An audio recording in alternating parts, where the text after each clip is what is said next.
You are Locked On Lakers,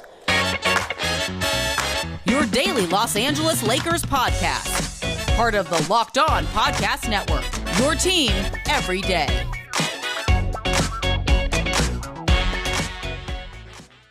Hey, everybody. Welcome to Locked On Lakers for Wednesday. Brian Kamenetsky and Andy Kamenetsky. Very excited for today's episode.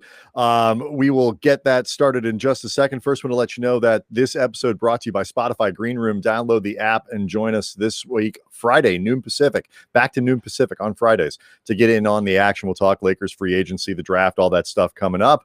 But we're not even going to, Andy, we're not even going to do all that normal selling that we do at the beginning of every show about telling people to sign up for the YouTube channel and stuff like that. Because we have a fantastic guest today. One of our favorite people to read and to talk to out there in the writing universe, Mirin Fader. She is the author of the book coming out August 10th, Giannis, the Improbable Rise of an NBA MVP. You can pre-order it on Amazon, or if you can, from your local bookseller. She used to write for Bleacher Report. Now she writes for The Ringer. If you want to know more about her, just go to her about page on mirinfader.com. It is the most fastidiously maintained about page for a writer I have ever seen in my entire life. It is literally up to date with your most recent feature from The Ringer. When you're not writing books, I think you should become a life coach, Mirin, and help people get their shit together, because it is incredibly impressive. You obviously know what you're doing. Oh my God. Hi, guys. Hey. So great to be here. I think life coach, maybe we'll figure out a way to do that. I'm so happy to be here. Awesome. Well, we are really excited to have you, really excited for this book. And quite frankly, the timing of it could not be any better, with Giannis and the Bucks finally breaking through, getting to the finals. As we're recording this, they are down 2-1 to Phoenix. But in terms of the profile that you'd want for Giannis right now. I know, it's crazy. And, it is a very welcome surprise, because when I was writing the book, we didn't know if he was going to stay in Milwaukee. So figuring out how to end the book and what are we going to do about that was a trauma we can get into later. But, it's just, I'm very surprised. And obviously it's pretty awesome. We definitely want to talk about that aspect of Giannis and like what it means, because his connection to Milwaukee is amazing, and it's critical, I think, to the story that you're telling. And it's such a contrast too, I think, in part because of some of the trauma they've had from their stars leaving and coming to Los Angeles. But the first thing I want to ask you about is, you wrote this book about Giannis, going back and getting sources and talking about all this stuff and finding people during a pandemic. Yes. So how did you do the reporting for this? Yeah. So basically, I didn't sign the deal until like mid-March 2020, but this is my first book. And, as you both know, I'm very determined and slightly neurotic and all of those things with my work, because I care. And so I flew to Milwaukee late February to start reporting, even though I didn't sign the deal, just in case. And that's when I talked to Alex, the youngest brother, again. So I was so grateful I did that. And I talked with, ushers at Pfizer for him, and just anyone and everyone, the person in front of the locker room. And then the world shut down. And I was like, oh my gosh, because I was supposed to go to Greece to report this. So, on the one hand, you can say, okay, this is very unfortunate. And obviously it was stressful. But at the other hand, it's like, okay, but this is still my assignment and I have a year to do it. Most people have 2 years, but I had 1 year. So March 2020 to March 1st, 2021. So I would wake up every day, and we're all in LA, and I would just be on the phone with people in Greece at 6 a.m. our time, and just reporting. Who can you connect me to? Who knew him? So it's 221 interviews just in this apartment right here during the pandemic. Wow. Yeah. That is you ultimately, the way all this worked out, you were never able to get to Greece at all, because there's a lot of very vivid description of Greece. the amount of Greek people I talked to for hours to explain it, as you know, it really actually challenged me as a journalist.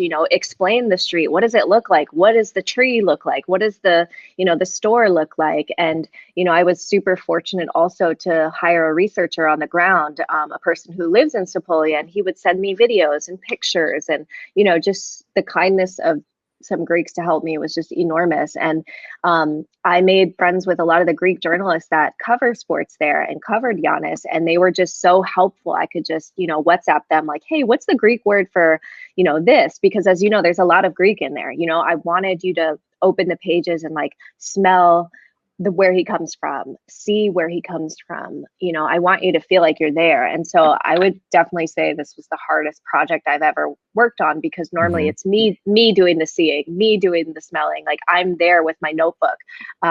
But it's a once in a lifetime pandemic.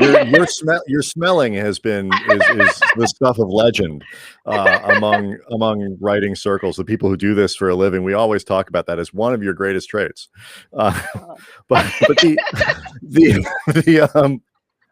I'd have just been telling my publishers, if this had worked out. Giannis specifically said the best way for me to understand his journey is to go on a tour of all the locations in Mamma Mia, like all the places that we saw in that movie. Giannis said these tropical paradises that he didn't even visit at all growing up because they didn't have close to that type of money would better understand everything he went through. And I mean, he's the subject of the book. He'd know. I mean, it's interesting because I was always because I feel like we knew so little about that upbringing, right? Like that's what really drew me to it. I'm like, how do we just know the basic outline, right? We know the shape of his life. We grew up poor, NBA MVP, but like nothing in between, like hardly anything. And so I was like, okay, what does it mean to sell trinkets on the street? Where, what, how, what market, what did it look like? And so that was my goal. And, to your point about the movie, there was one beach that they would go to, this upscale beach, and it was like a glimpse of another life. It's called Alimos Beach. And it was this upscale thing. And, I think one thing that I hope people take away is that amid all of this, there was joy. So they had a really, really tough upbringing, but it was very joyful to go to this beach and be with the family and be in the water. And, obviously things were hard, but he had a lot of fun growing up with his brothers. But after the break, I want to ask you a lot about that, because I think the contrast between Giannis and how he grew up and the stories you hear so often of how a lot of American athletes, particularly Black American athletes, grow up, and some of the assumptions even that are made is one of the things I think is really interesting about the book. But so much of this is there's a lot of talk about trust in the book. The family having difficulty trusting people in Greece because they were always worried about being deported, and trust when you come to America. How did you get them to sort of trust you to tell their story? Yeah, I mean, I think, you don't really ask those types of questions like within the first hour. I think when I interviewed Alex, I think we were like 3.5 hours in before I asked anything about the dad and his death. And so I think it's just, when you're genuine, people can sense it. I think interviewing his mom was such an experience for me because I know she doesn't talk to like anyone. And when I was there in Milwaukee, she was sitting like very, very far away on the couch from me. So imagine like two people on the opposite ends of the couch. And it was so stiff and I was so nervous. I want to say the wrong thing. But then, 45 minutes in, again, asking about joy, not just hardship, right? I think she's just so used to people being like, tell me all the horrible things you went through. I wanted to know about the love they had, the kindness of her husband, like those things too. And, maybe that helped. But, at one point she scooted closer and she handed me an Altoid. And I thought, this is such a special moment. You have the trust, there's a kindness there and a warmth there. And it was actually she who went over to Giannis and was like, talk to her. I just talked with her. So it was actually the mom that allowed me to speak with him that day. So I don't know. I think being a long form journalist, if you don't have the trust of the people that you're talking to, you don't have much. And it's really hard also speaking with others close to them who speak Greek and you speak English, and you're trying to gain trust with somebody who doesn't really speak the language, and there's an interpreter between you two. And So it's just really hard, but I think it's little things. Like, instead of saying, can you ask him about blah, blah, blah, just say, tell me about the practice. It's like, just treating people like, whatever you do, center humanity in whatever you do, I guess. And it seems too like the part, I would imagine it was helpful. People love him, and like the enthusiasm I think that people have for Giannis.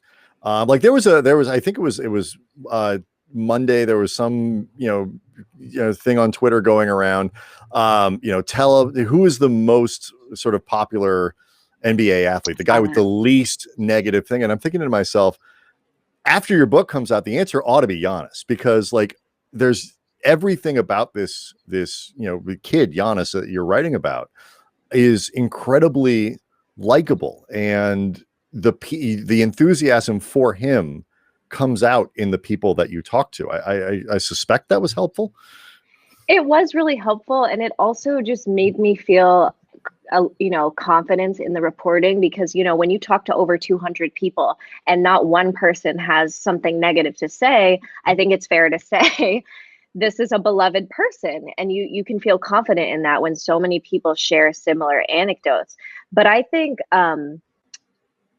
because he is so lovable, though, his story is so framed as a fairy tale, and people don't talk about the people that were not kind to him growing up, the racism that he faced, and the people who were super negative. And even now, in I think it's chapter 12, it's about one of the murals of him that was desecrated by swastikas. So I think that we can hold both of these ideas at the same time, that this person is so lovable and so heartwarming and endearing, but also that like there are people that do not wish him well. And I think it's that complexity that makes him, I think, the most intriguing person in the NBA.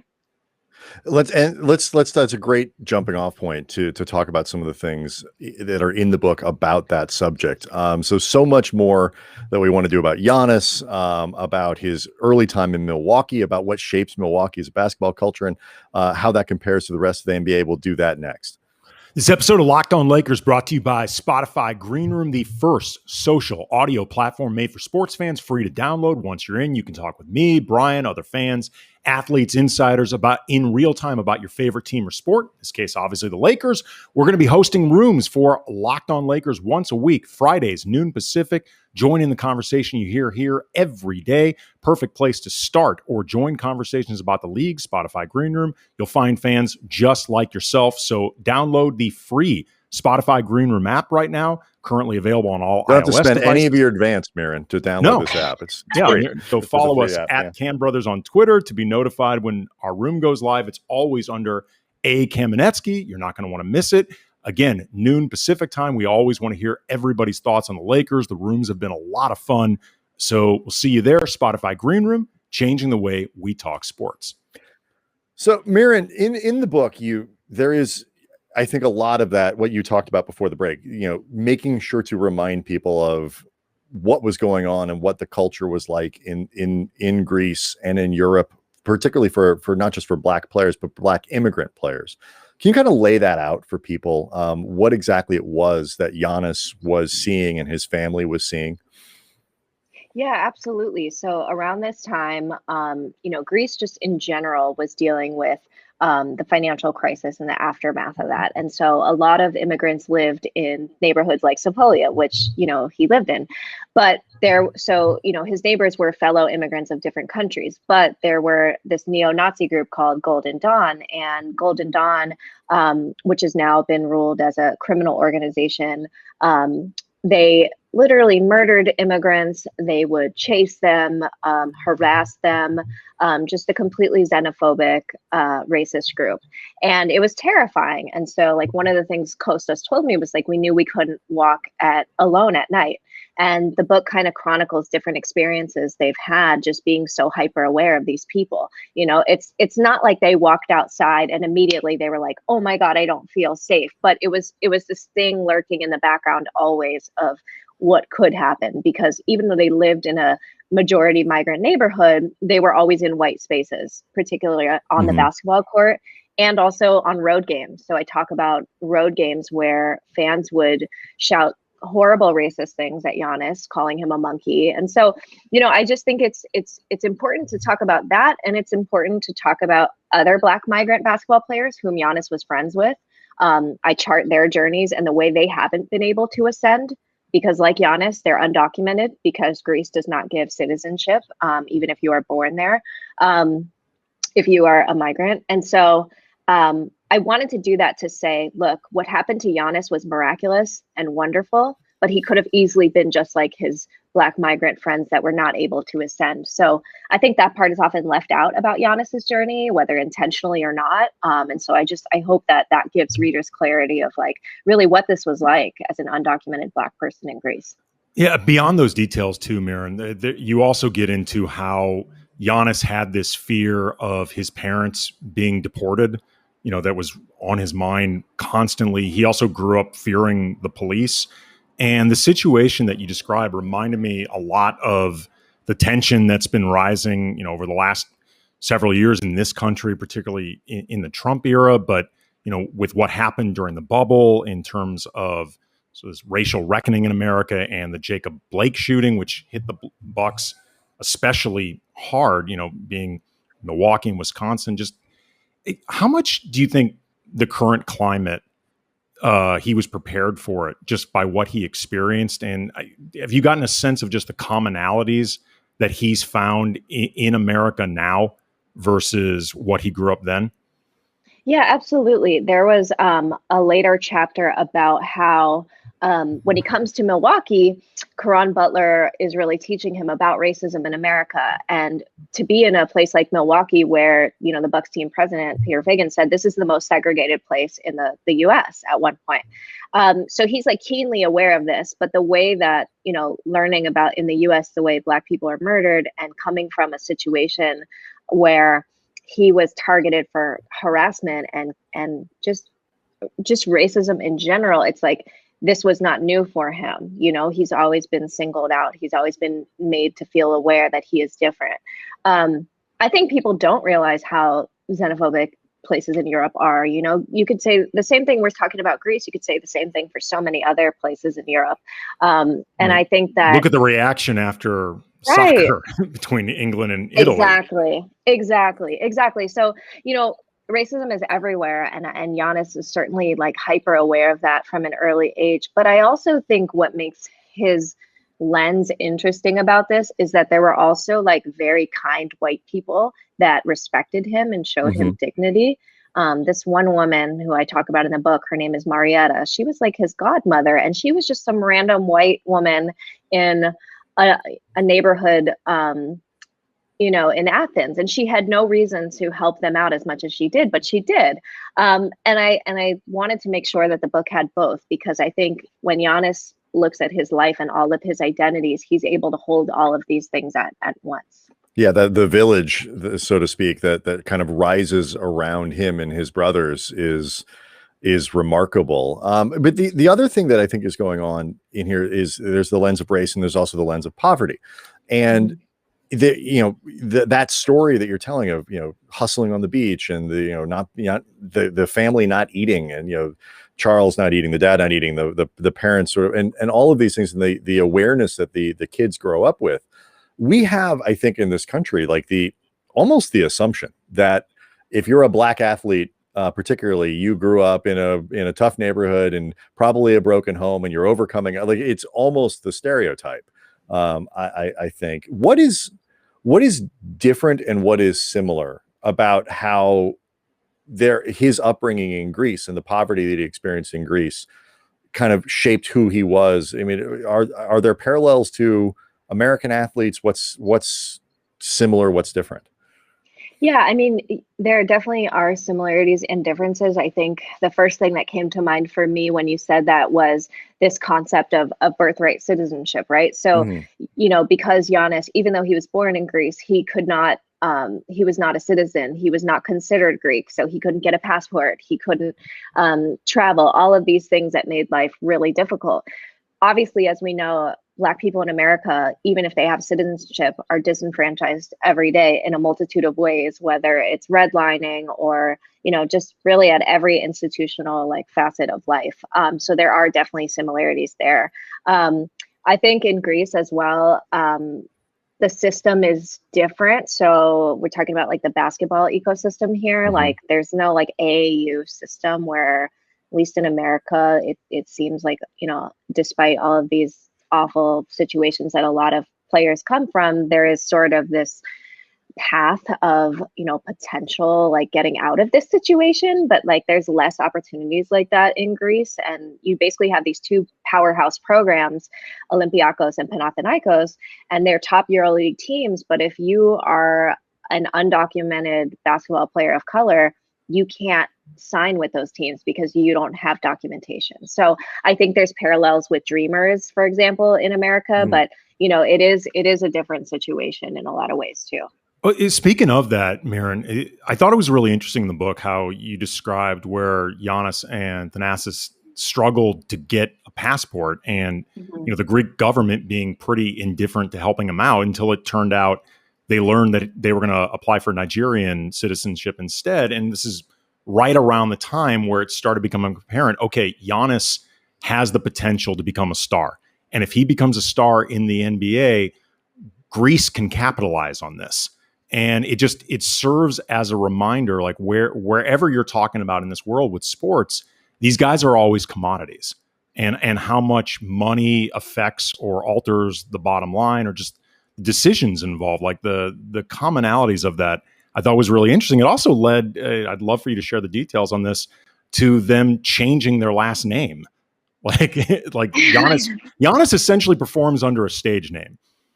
Totally. I'm so glad you brought that up, because the key thing here is that the Greek government did not give his mother citizenship. They didn't give the youngest brother and the middle brother, Alex and Kostas, citizenship, or their father. So, they only gave it to Giannis Antetokounmpo because they were basketball players. So they could have easily given it to the family, and they didn't.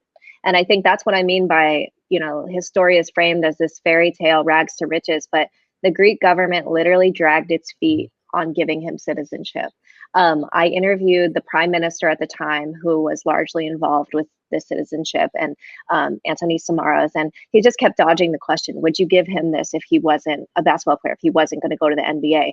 And, I think the quote in there, he manages, it certainly really helped, or something like that. It was so the dodging of it is the answer. The dodging is the answer. And also you will see in the book, I have his other answers where I'm talking about Giannis, a person born in Greece, and he kept using the word alien, and other things like that, that just not only is xenophobic, but it incorrectly describes his literal immigration status. Like he is not, he is somebody that is Greek, is born there. So I found that section fascinating. And there's the other element too of the Spanish team, Zaragoza, that was also involved, and they were going to go to the Spanish government if the Greek government and the Nigerian government could not get the passport. So there were all these entities sort of looking at this kid who was intriguing everyone, but he didn't quite belong anywhere. I found that so fascinating. All these different countries looking at this person who has loads of potential, who just didn't belong on paper anywhere. What is the architecture? You talked about just the difference, like, in this country, there's AAU ball and there's high school, and there's sort of this infrastructure that can take you to college, take you to the pros, whatever it might be. What was the infrastructure that Giannis went through? Because I mean, you see the descriptions of the club that he played for and the tiers, but if you're not familiar with what that is, it's a fascinating part of the book. And I think to some degree, can you talk about how that sort of it explains who he is as a player? Totally. So A1 is the top division, and that's where Giannis always wanted to play. He's like, I want to play A1 for a top team in Greece, which, I mentioned Panathinaikos and Olympiacos. Those are like very amazing storied programs. But he didn't play in those teams and that division. He played in A2 for a team called Philadelphiakos. Not a big club, not a small club, just a very mediocre club. And so the way to leapfrog in this system is you have to kind of be on one of the younger teams of Olympiacos and Panathinaikos. And again, he didn't have that opportunity, but he would play against those teams and they would see like, who is this talented guy on this little dinky team in this dinky division with the, you know, the gym was just, there was a cracked window and so leaky showers. And so he would have the opportunity to showcase himself against top players on these lower level teams that are sort of budding players for that next A1 circuit, but he couldn't ever join them. They liked him. They were somewhat interested, but he also was not an amazing superstar either. So he wasn't yet developed and he didn't even have the papers. I do believe if he had papers, he would get a chance, but that is another story. So for him, the only way you can essentially leapfrog is at the end of the year, the A2 divisions they play and the winner can go to a higher division. So that, and they lost that game. And that was a very sad moment for him in his life. So essentially what you're talking about is a person that can play basketball all he wants, but has no real shot at ascension.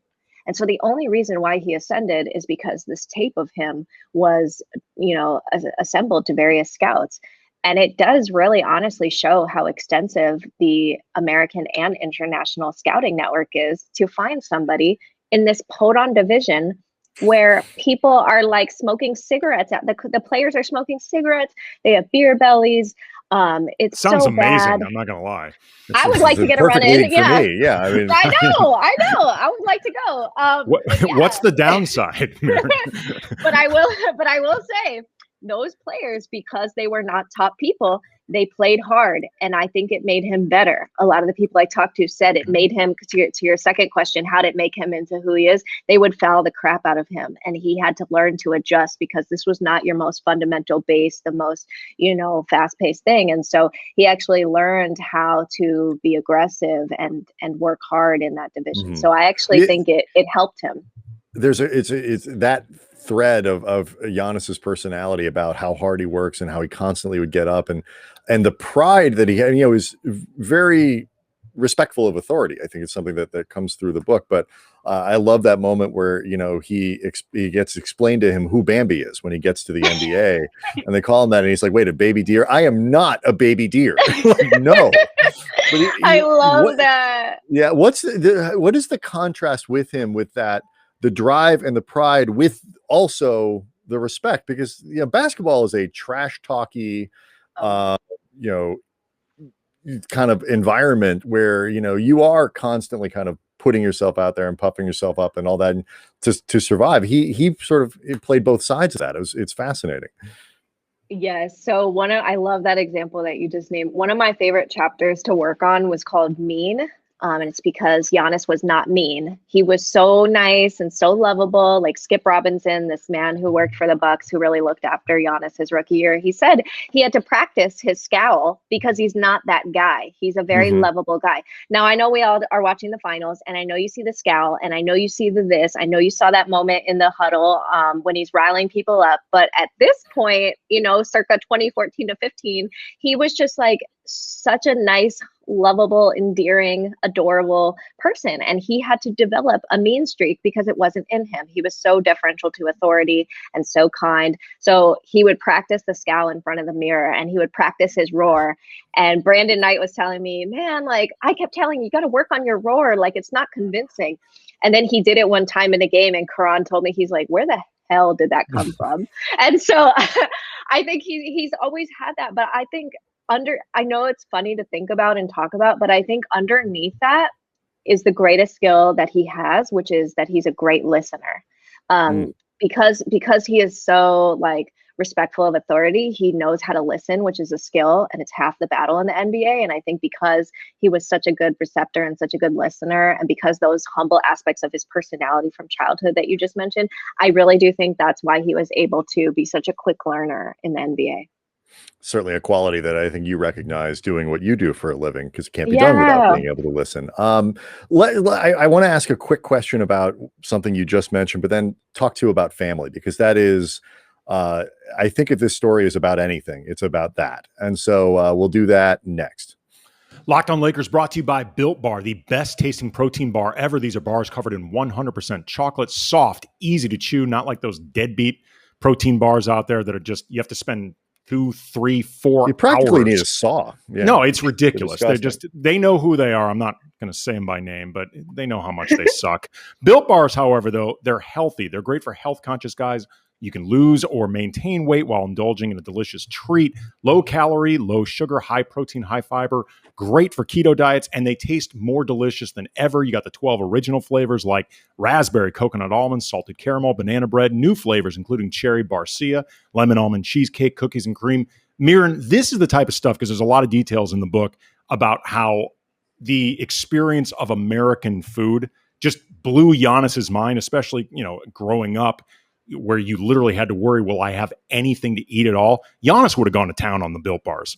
Go to BuiltBar.com, use the promo code LOCKED15. You get 15% off your first order. Use the promo code LOCKED15 for 15% off at BuiltBar.com. Locked On Lakers also brought to you by BetOnline, the fastest, easiest way to bet on all your sports action. Baseball season, it's in full swing. They just finished the Home Run Derby. All-Star game coming up, and then you got the second half of the season. So get all the news, odds, info you need for that, as well as the NBA, UFC, MMA. Don't sit on the sidelines anymore. This is your chance to get into the game as teams prep for the second half of the baseball season or the end of the finals, all that good stuff. Go to the website or use your mobile device to sign up today. Receive a 50% off welcome bonus on your first deposit when you use the promo code Locked On. Again, 50% welcome bonus on your first deposit when you use Locked On. Bet Online, your online sportsbook experts. You talked, Mirin, about some like the listening that goes on. How valuable was it to Giannis to have somebody like Caron Butler, the type of veterans that he had when he arrived to Milwaukee on a god-awful Bucks team, but it had some dudes on it that were of high quality? Yeah, Caron was amazing. I mean, you cannot talk about a better teammate. One of my favorite anecdotes was Caron making him do push-ups in the club because Giannis had a good game, and but Caron was like, you need to like not be feeling yourself. Like we won like 2 games this year. It's the polar vortex. You're a rookie, And so they go out, they think they're going to celebrate Caron's birthday, which is coming up. And then in the middle of the club with all these like beautiful women and all the teammates, you got Larry Sanders, all these guys. Caron is like, I want you to give me a push-up for every year of my birthday. And Giannis is like, oh my God. But of course he drops immediately. Like, again, what we're talking about, being a listener, being receptive to authority. He's like, well, shit, it's Caron Butler. And he does that. And so I just love that anecdote because it showed that like he had teammates that actually wanted to make him better. They saw the potential and they wanted to help him. And if that meant, disciplining him, fine. I think that one of the things that Luke Ridnour said to me was, everything you ever asked Giannis to do, the answer was always yes. And it was always, and he said because he was still learning English, he said his phrases very quickly. Yes, I got you. Yes, I'll run back on defense. Yes, I'll go pick up the Dunkin' Donuts. It's just like always just yes. And this like earnest yesness, I think, is what endeared him to so many of his teammates. I've never heard the expression yesness before, but I think I'm going to adopt that as part of my regular vernacular. I like it. I mean, seriously, that's a winner. I would trademark that. Earnest Yesness is a great name for an album that nobody has actually recorded yet. That interaction with him and Caron and what he learned from being around really good veterans and teammates like that. There's a section in the book where you talk about Jason Kidd when he was coaching the Bucks, arranging a meeting between Giannis and Kobe. And that meeting lasted around an hour or so. What were the big takeaways for Giannis from that meeting? And what did Kobe mean to him in general? Kobe meant so much to him. That game in particular, in which right before the meeting took place, was when Giannis had a triple-double. And I believe it was his first triple-double. To do that in Kobe's farewell tour year was beyond his wildest imagination, And then when, Jason Kidd arranged this meeting, they go into this little private room and Kobe's just looking at him and he's like, you can be better. You just have to work and work. And he was like, you need to shoot this many jump shots. You need to always be committed. You can't let anyone beat you. Again, it's Giannis at this point in his career was showing glimpses of superstardom, but he wasn't a superstar. And he was just starting to become, quote, mean, like we talked about. So when Kobe is telling you to increase your mean streak, I mean, he was just so thrilled. So he runs outside of the room and he's like telling his teammates, like, Kobe told me, like, he told me I'm gonna be good. Like it's gonna, I'm gonna do this, I gotta work hard. And it's like, again, it's just that endearing youthful spirit of him, and just the reverence. Like I think a lot of players now today, which I don't really like, they try to be so cool. So, oh yeah, like I just talked with LeBron and he told me to keep working. Like if that was me, I would be like, holy shit, this is like the equivalent of like Wright Thompson, like having a meeting with me. I would be like, holy shit, oh my God, la la la. Like that was how Giannis was like, because he didn't care about being cool. There was no ego. He's like, oh my God, Kobe Bryant just had a meeting with me. This is ridiculous. And I think that is so refreshing. And that is why people fall in love with him. It's interesting you say that, just because for all of the coolness that Kobe often exuded, and Kobe obviously had a ton of enthusiasm in the way that he played, but he definitely exuded more of a coolness than that type of like just pure boyish enthusiasm. But at the same time, though, Kobe was somebody that would seek out the opinions of other people who would kind of blow his mind. Like the Oprah Winfrey's of the world, or film directors, things like that. Or like I remember when Kobe won the Oscar, he didn't even try to hide how much of a holy shit, I cannot believe this is happening type thing. And, that's Kobe Bryant. He's one of the most accomplished people in his field that, would ever live. So I think that is a character type or a characteristic for people, sort of no matter what your personalities are, because Giannis and Kobe have pretty different personalities. Yeah, which is why I think it is, because of all the things you just said, I do think I've always found it strange, as have many people, that he doesn't work with too many outside people. But I think it's misunderstood as him not, oh, I'm too good to work with other people, or I don't need to work. It's not that at all. He's totally, like we just said, like the reverence for people is off the charts. He's just very private, just very protective. Like he won't even let his brothers read the Black Notebook that I mentioned in the book a lot. He carries it everywhere, and it's like they can't even read it. He's just like, why would I give anyone a glimmer of seeing what I do? It's old school. It's competitive. He's just, everything we talk about, I always come back to this idea of like different modern day superstar in every way, not just how he became a superstar, but how he carried himself as one is completely different.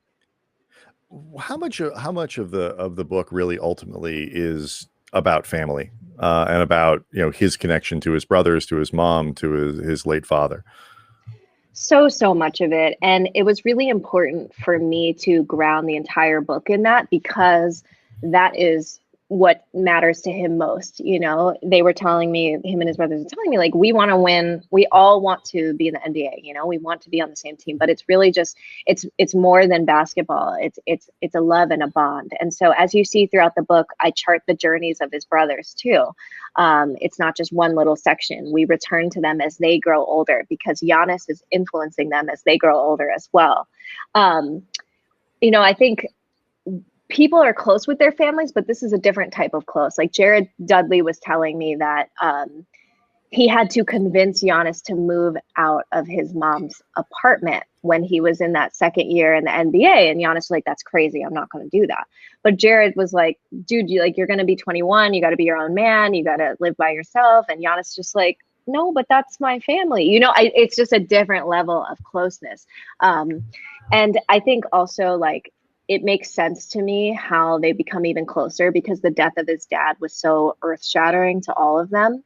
And it sort of prepared him to become the father that he is. And so what I wanted people to take away from this book is not just like Giannis, the basketball player, but I want people to see how he is as a brother, as a father figure, as, a son. Like that, it was, Veronica would have a key to the Bucks gym, and she'd be in there rookie year in Milwaukee getting his rebounds as he shot after games.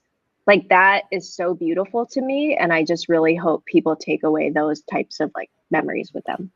The last question I have for you, Mirin, right now, as we said earlier in the show, the Bucks and Suns are playing in the finals. Game 4 is coming up. And today on the road to the finals, Mirin, our NBA playoffs coverage brought to you by Michelob Ultra. It's only worth it if you enjoy it. And at 2.6 carbs, 95 calories, we can all enjoy the games a little more this season.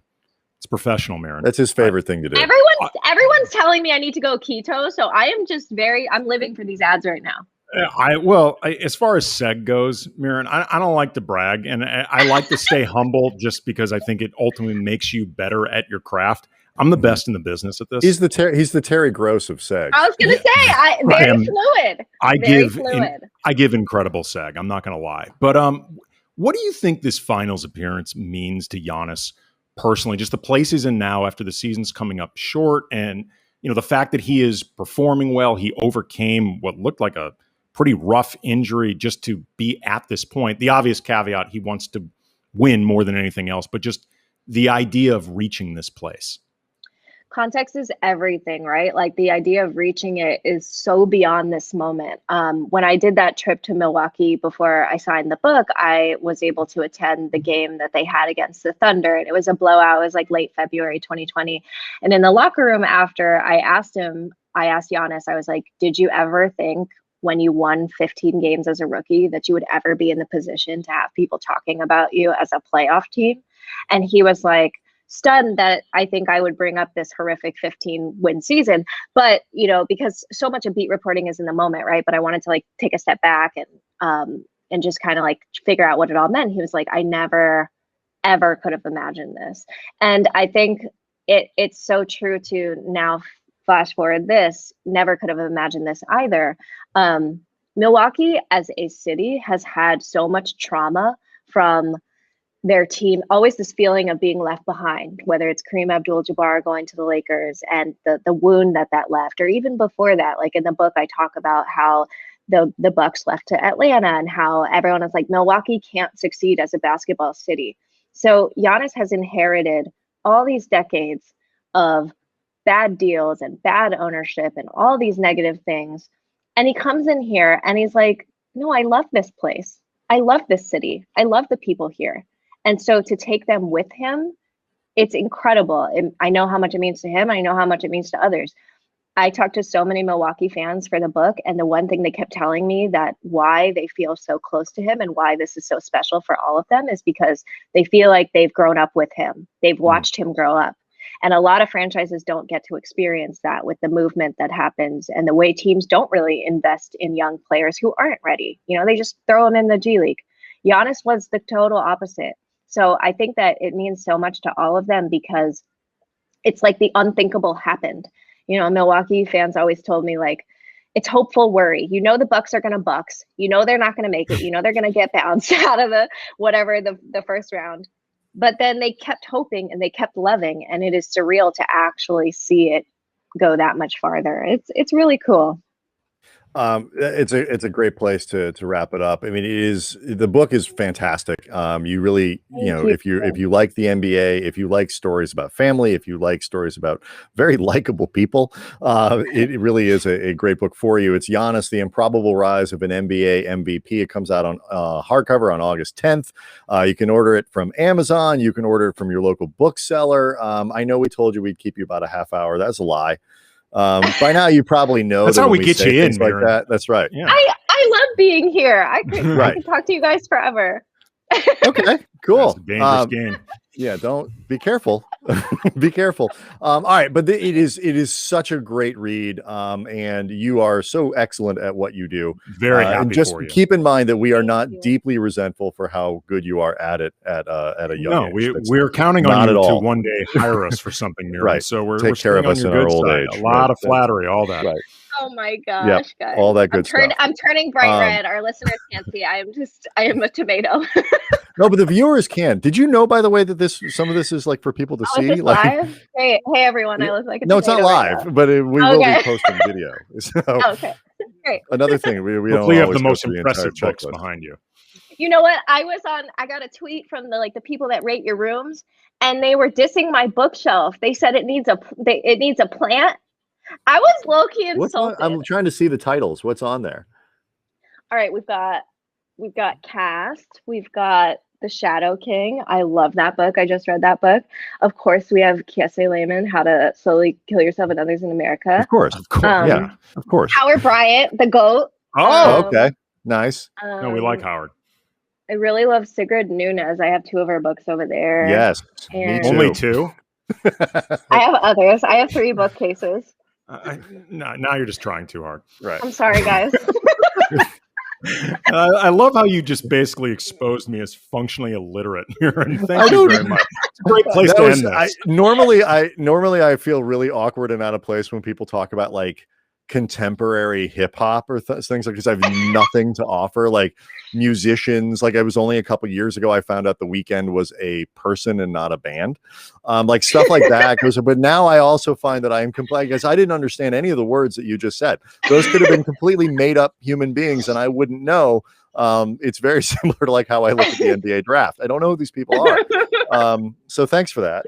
I'm going to go feel small somewhere else now. Well, now you know how I feel when you hit me with the TV pop culture. I'm like, excuse me, I have no idea what you're saying to me. Yes, the far more important stuff. All right. Anyway, go buy the book. Mirin Fader, she's one of the best out there. And we thank you so much for giving us a little extra time today. Really appreciate it. You guys are amazing. Thank you for having me. All right. We'll see everybody next time.